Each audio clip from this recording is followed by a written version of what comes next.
श्री साईनाथाय नमः। आइए आज बाबा की परम कृपा से हम अध्याय 33 को आरंभ करेंगे। उदी की महिमा भाग 1। इस अध्याय में बिच्छू का डंक, प्लेग की गांठ, जामनेर का चमत्कार, नारायण राग, बाला बुआ सुतार, अप्पा साहेब कुलकर्णी और हरिभाव कार्निक जैसी कथाओं का हम श्रवण करेंगे। पूर्व अध्याय में गुरु की महानता का दिग्दर्शन कराया गया है। अब इस अध्याय में उदी के महात्म्य का वर्णन किया जाएगा। प्रस्तावना। आओ पहले हम संतों के चरणों में प्रणाम करें, जिनकी कृपा दृष्टि मात्र से ही समस्त पाप समूह भस्म होकर हमारे आचरण के दोष नष्ट हो जाएंगे। उनसे वार्तालाप करना हमारे लिए शिक्षाप्रद और अति आनंददायक है। वह अपने मन में यह मेरा और वह तुम्हारा ऐसा कोई भेद नहीं रखते। इस प्रकार के भेदभाव की कल्पना उनके हृदय में कभी भी उत्पन्न नहीं होती। उनका ऋण इस जन्म में तो क्या, अनेक जन्मों में भी न चुकाया जा सकेगा। आइए अब उदी अर्थात विभूति की कथा सुने। यह सर्वविदित है कि बाबा सबसे दक्षिणा लिया करते थे तथा उस धन राशि में से वह दान करने के पश्चात जो कुछ भी शेष बचता उससे वह ईंधन मोल लेकर सदैव धूनी प्रज्वलित रखते थे। इस धूनी की भस्म उदी कहलाती है। भक्तों के शिरडी से प्रस्थान करते समय यह भस्म मुक्त हस्त से उन सभी को वितरित कर दी जाती थी। इस उदी से बाबा हमें क्या शिक्षा देते हैं? उदी वितरण कर बाबा हमें शिक्षा देते हैं कि इस अंगारे के समान गोचर होने वाले ब्रह्मांड का प्रतिबिंब भस्म के ही समान है। हमारा तन भी ईंधन सदृश ही है, अर्थात पंचभूतादि से निर्मित है, जो कि सांसारिक भोगादि के उपरांत विनाश को प्राप्त होकर भस्म के रूप में परिणत हो जाएगा। भक्तों को इस बात की स्मृति दिलाने के हेतु ही कि अंत में यह देह भस्म सदृश होने वाली है, बाबा उदी वितरण किया करते थे। बाबा इस उदी के द्वारा एक और भी शिक्षा प्रदान करते हैं कि इस संसार में ब्रह्म ही सत्य और जगत मिथ्या है। इस संसार में वस्तुतः कोई किसी का पिता, पुत्र अथवा स्त्री नहीं है। हम जगत में अकेले ही आए हैं और अकेले ही जाएंगे। पूर्व में यह देखने में आ चुका है और अभी भी अनुभव किया जा रहा है कि इस उदी ने अनेक शारीरिक और मानसिक रोगियों को स्वास्थ्य प्रदान किया है। यथार्थ में बाबा तो भक्तों को दक्षिणा और उदी द्वारा सत्य और असत्य में विवेक तथा असत्य के त्याग का सिद्धांत समझाना चाहते थे। इस उदी से वैराग्य और दक्षिणा से त्याग की शिक्षा मिलती है। इन दोनों के अभाव में इस माया रूपी भवसागर को पार करना कठिन है। इसलिए बाबा दूसरे के भोग स्वयं भोग कर दक्षिणा स्वीकार करते थे। जब भक्तगण विदा लेते तब वे प्रसाद के रूप में उदी देकर और कुछ उनके मस्तक पर लगाकर अपना वरद हस्त उनके मस्तक पर रखते थे। जब बाबा प्रसन्नचित्त होते तब वे प्रेम पूर्वक गीत गाया करते थे। ऐसा ही एक भजन उदी के संबंध में भी है। भजन के बोल हैं, रमते राम आओ जी उदिया की गुनिया लाओ जी। बाबा यह शुद्ध और मधुर स्वर में गाते थे। यह सब तो उदी के आध्यात्मिक प्रभाव के संबंध में हुआ, परंतु उसमें भौतिक प्रभाव भी था, जिससे भक्तों को स्वास्थ्य, समृद्धि, चिंता मुक्ति एवं अनेक सांसारिक लाभ प्राप्त हुए। इसलिए उदी हमें आध्यात्मिक और सांसारिक लाभ पहुंचाती है। अब हम उदी की कथाएं प्रारंभ करते हैं। आइए पहली कथा बिच्छू का डंक की सुने। नासिक के श्री नारायण मोतीराम जानी बाबा के परम भक्त थे। बाबा के अन्य भक्त रामचंद्र वामन मोडक के अधीन काम करते थे। एक बार वह अपनी माता के साथ शिरडी गए तथा बाबा के दर्शन का लाभ उठाया। तब बाबा ने उनकी माँ से कहा कि अब तुम्हारे पुत्र को नौकरी छोड़कर स्वतंत्र व्यवसाय करना चाहिए। कुछ दिनों में बाबा के वचन सत्य निकले। नारायण जानी ने नौकरी छोड़कर एक उपहार गृह आनंद आश्रम चलाना प्रारंभ कर दिया, जो अच्छी तरह चलने लगा। एक बार नारायण राव के एक मित्र को बिच्छू ने काट लिया, जिससे उसे असहनीय पीड़ा होने लगी। ऐसे प्रसंगों में उदी तो रामबाण प्रसिद्ध ही है। काटने के स्थान पर केवल उसे लगा ही तो देना है। नारायण ने उदी खोजी, परंतु कहीं न मिल सकी। उन्होंने बाबा के चित्र के समक्ष खड़े होकर उनसे सहायता की प्रार्थना की और उनका नाम लेते हुए उनके चित्र के सम्मुख जलती हुई अगरबत्ती में से एक चुटकी भस्म बाबा की उदी मानकर बिच्छू के डंक मारने के स्थान पर लेप कर दिया। वहां से उनके हाथ हटाते ही पीड़ा तुरंत मिट गई और दोनों अति प्रसन्न होकर चले गए। आइए दूसरी कथा प्लेग की गांठ की सुने। एक समय एक भक्त बांद्रा में था। उसे वहां पता चला कि उसकी लड़की जो दूसरे स्थान पर है प्लेगग्रस्त है और उसे गिल्टी निकल आई है। उनके पास उस समय उदी नहीं थी, इसलिए उन्होंने नाना चांदोरकर के पास उदी भेजने के लिए सूचना भेजी। नाना साहेब ठाणे रेलवे स्टेशन के समीप रास्ते में ही थे। जब उनके पास यह सूचना पहुंची, वे अपनी पत्नी सहित कल्याण जा रहे थे। उनके पास भी उस समय उदी नहीं थी, इसलिए उन्होंने सड़क पर से कुछ धूल उठाई और श्री साईं बाबा का ध्यान कर उनसे सहायता की प्रार्थना की तथा उस धूल को अपनी पत्नी के मस्तक पर लगा दिया। वह भक्त खड़े खड़े यह सब नाटक देख रहा था। जब वह घर लौटा तो उसे जानकर अति हर्ष हुआ कि जिस समय से नाना साहब ने ठाणे रेलवे स्टेशन के पास बाबा से सहायता करने की प्रार्थना की, तभी से उनकी लड़की की स्थिति में पर्याप्त सुधार हो चला था, जो गत 3 दिनों से पीड़ित थी। आइए अब तीसरी कथा जामनेर का विलक्षण चमत्कार की सुने। सन 1904-1905 में नाना साहेब चांदोरकर खानदेश जिले के जामनेर में मामलतदार थे। जामनेर से शिरडी लगभग 250 से 300 मील दूर है। उनकी पुत्री मैनाताई गर्भावस्था में थी और प्रसव काल समीप ही था। उसकी स्थिति अति गंभीर थी। 2-3 दिनों से उसे प्रसव वेदना हो रही थी। नाना साहब ने सभी संभव प्रयत्न किए, परंतु वह सब व्यर्थ ही सिद्ध हुए। तब उन्होंने बाबा का ध्यान किया और उनसे सहायता की प्रार्थना की। उस समय शिरडी में एक रामगीर बुआ, जिन्हें बाबा बापूगीर बुआ के नाम से पुकारते थे, अपने घर खानदेश को लौट रहे थे। बाबा ने उन्हें अपने समीप बुलाकर कहा कि तुम घर लौटते समय थोड़ी देर के लिए जामनेर में उतरकर यह उदी और आरती श्री नाना साहब को दे देना।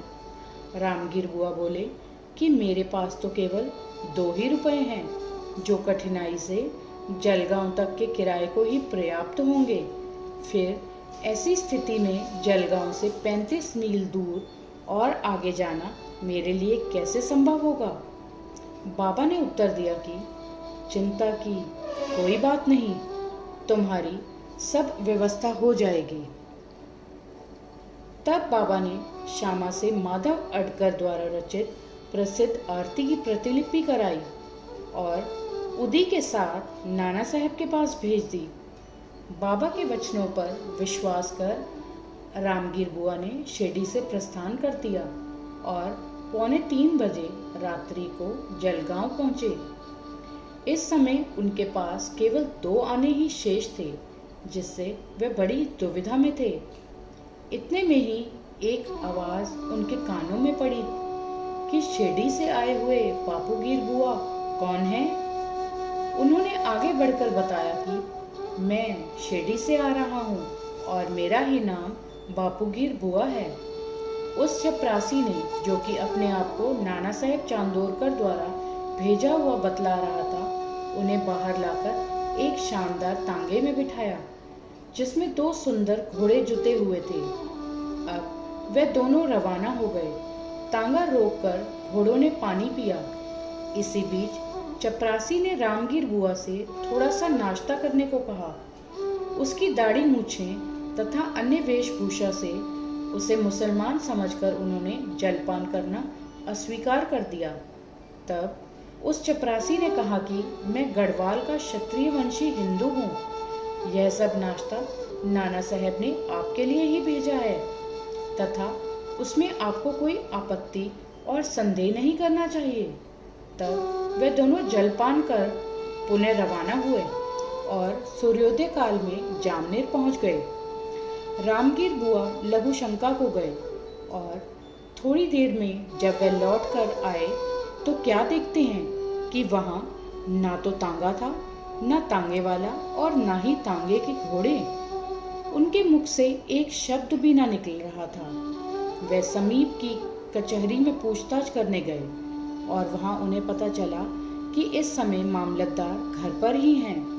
वे नाना साहब के घर गए और उन्हें बतलाया कि मैं शिरडी से बाबा की आरती और उदी लेकर आ रहा हूँ। उस समय मैनाताई की स्थिति बहुत ही गंभीर थी और सभी को उसके लिए बड़ी चिंता थी। नाना साहब ने अपनी पत्नी को बुलाकर उदी को जल में मिलाकर अपनी लड़की को पिला देने और आरती करने को कहा। उन्होंने सोचा कि बाबा की सहायता बड़ी सामयिक है। थोड़ी देर में ही समाचार प्राप्त हुआ कि प्रसव कुशलतापूर्वक होकर समस्त पीड़ा दूर हो गई है। जब रामगीर बुआ ने नाना साहब को चपरासी, तांगा तथा जलपान आदि रेलवे स्टेशन पर भेजने के लिए धन्यवाद दिया तो नाना साहब को यह सुनकर महान आश्चर्य हुआ और वे कहने लगे कि मैंने तो कोई तांगा न चपरासी ही भेजा था और ना ही मुझे शिरडी से आपके पधारने की कोई पूर्व सूचना ही थी।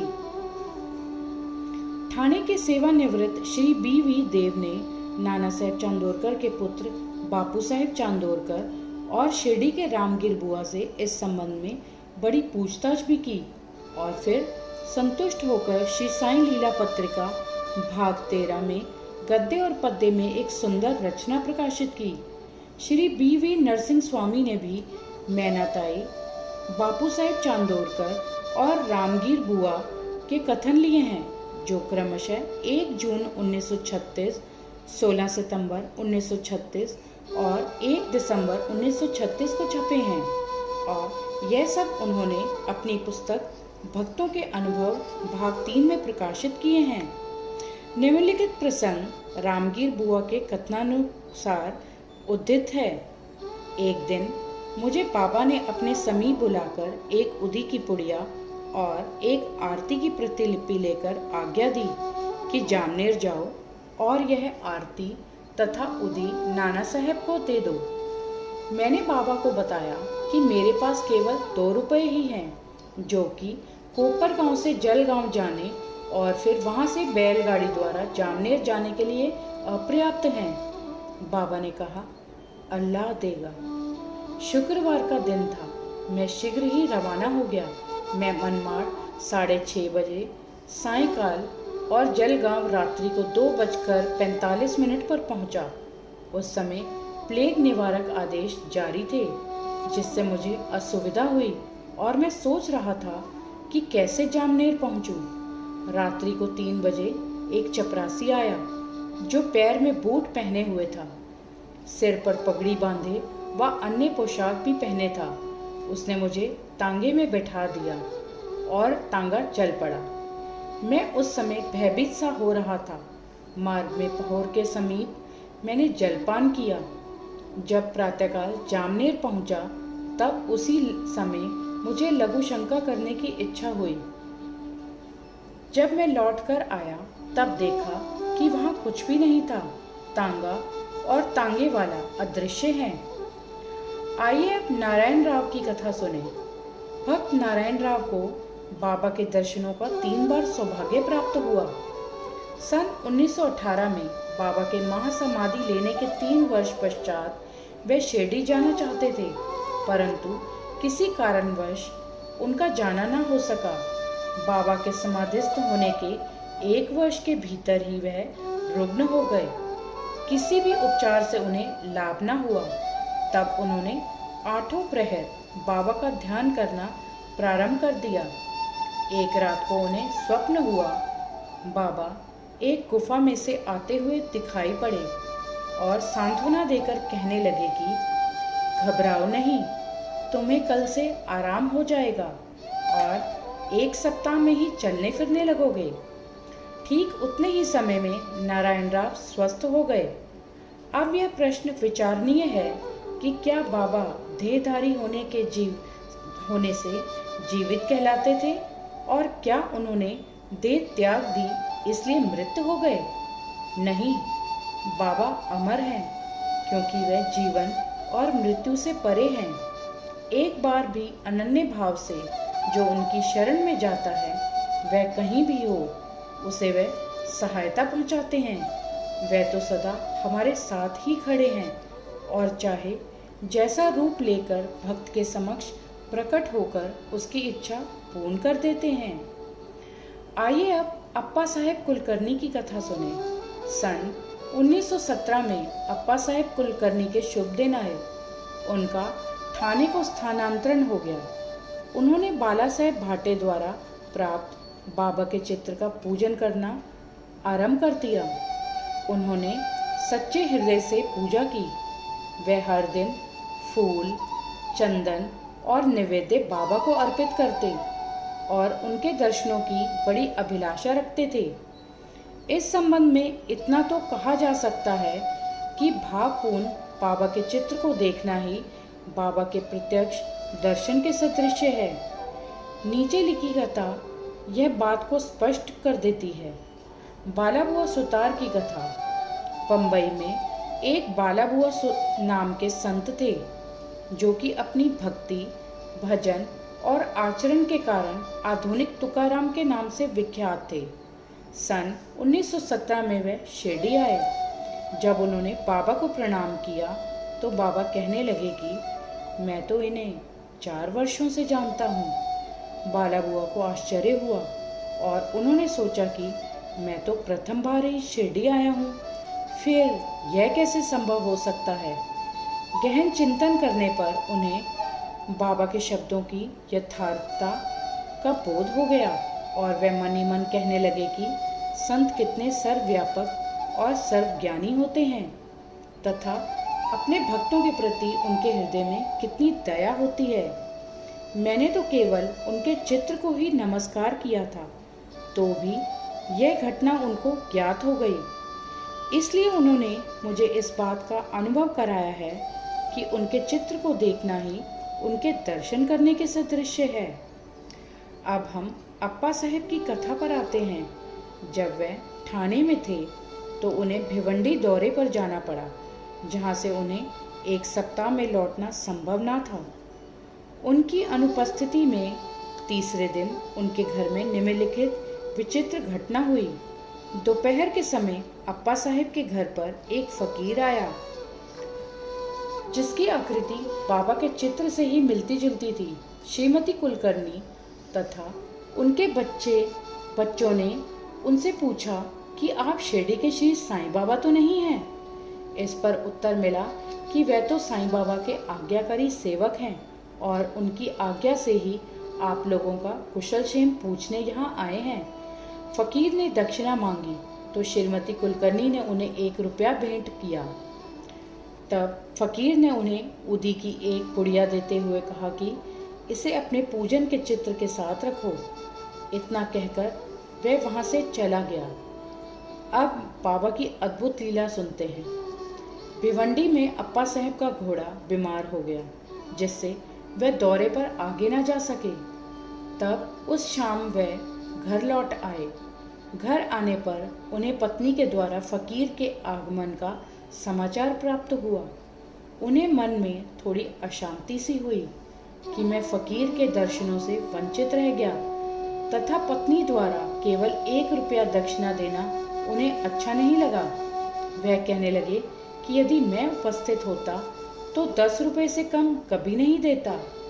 तब वह भूखे ही फकीर की खोज में निकल पड़े। उन्होंने मस्जिद एवं अन्य कई स्थानों पर खोज की, परंतु उनकी खोज व्यर्थ ही सिद्ध हुई।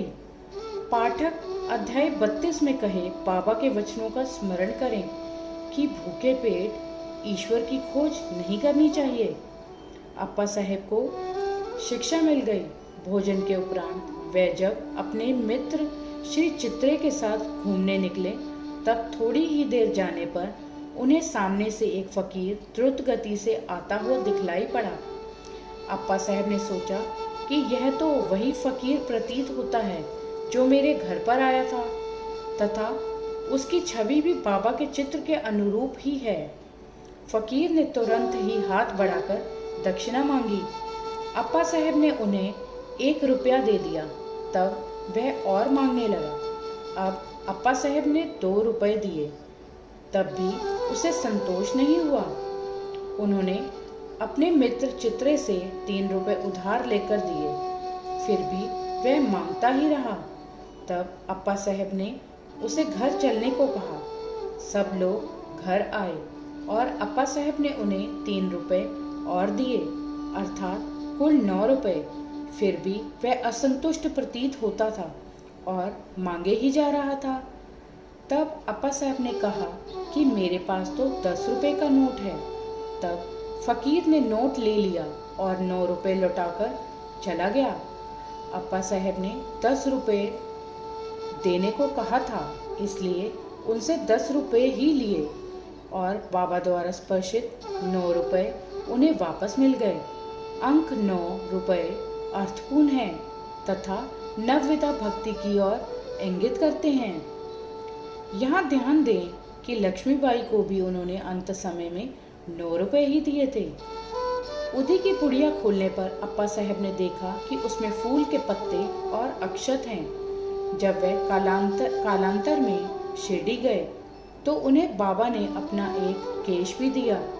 उन्होंने उदी और केश को एक तावीज में रखा और उसे वह सदैव हाथ पर बांधते थे।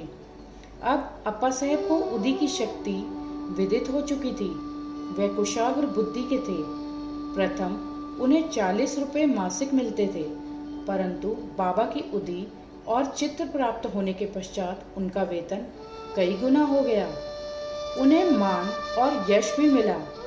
इन अस्थायी आकर्षणों से के अतिरिक्त उनकी आध्यात्मिक प्रगति भी शीघ्रता से होने लगी। इसलिए सौभाग्यवश जिनके पास उदी है, उन्हें स्नान करने के पश्चात मस्तक पर धारण करना चाहिए और कुछ जल में मिलाकर तीर्थ की तरह ग्रहण करना चाहिए।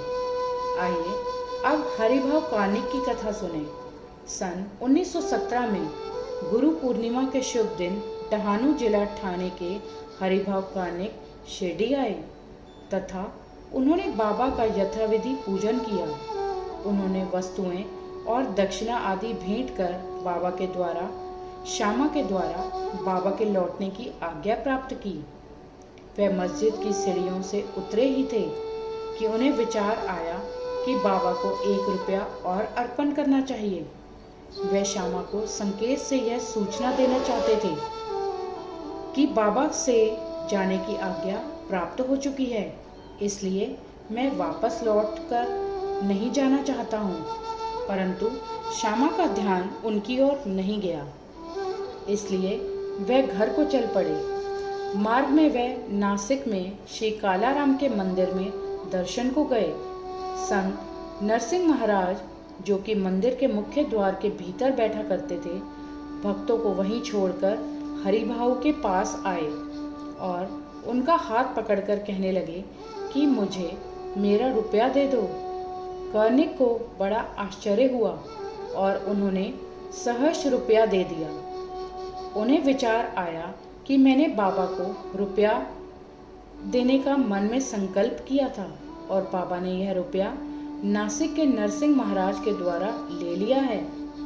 इस कथा से विदित होता है कि सब संत अभिन्न हैं तथा वे किसी न किसी रूप में एक साथ ही कार्य किया करते हैं। श्री सद्गुरु साईनाथार्पणमस्तु। शुभम भवतु। अध्याय 33 संपूर्ण। ओम साई राम।